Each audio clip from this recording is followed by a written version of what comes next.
আসসালামু আলাইকুম প্রিয় দর্শক, আপনাদের সামনে আসলাম গুরুত্বপূর্ণ একটা আপডেট নিয়ে। সেটা হচ্ছে বাংলাদেশে বর্তমানে অন্তর্বর্তীকালীন সরকারের প্রধান এবং সহপ্রধান যারা যারা হচ্ছেন তাদের লিস্ট আমি আপনাদের সামনে এই মুহূর্তে পেশ করব। আপনারা জানেন যে বর্তমানে বাংলাদেশের অন্তর্বর্তীকালীন সরকারের প্রধান হচ্ছে ডক্টর মোহাম্মদ ইউনূস।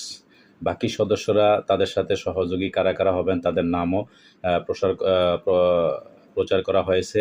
কালকে আপনারা জানেন যে বৈষম্য বিরোধী আন্দোলনকারী সমন্বয়ক যারা আছে তাদের সাথে বৈঠক হয়েছে। গণভবনে বৈঠক শেষে তারা এই নাম প্রকাশ করছে। এই নাম কাদের কাদের অনেকে আপনারা জানেন না, সেই নামগুলো আমি আপনাদেরকে এখন এক এক করে প্রচার করার চেষ্টা করব।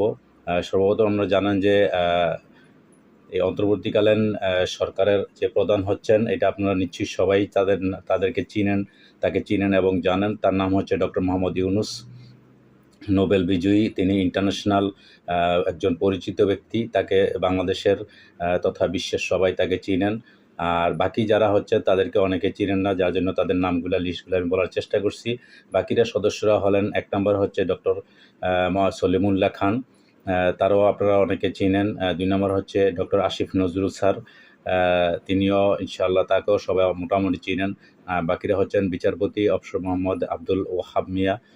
4 নম্বর হচ্ছে জেনারেল অব ইকবাল করিম ভূঁইয়া, আমাদের দাউদকান্দির, তাকেও আপনারা অনেকেই চিনেন। 5 নম্বর হচ্ছে মেজর জেনারেল অব সৈয়দ ইফতেখার উদ্দিন। 6 নম্বর হচ্ছে ডক্টর দেবপ্রিয় ভট্টাচার্য। 7 নম্বর হচ্ছেন ডক্টর মতিউর রহমান চৌধুরী।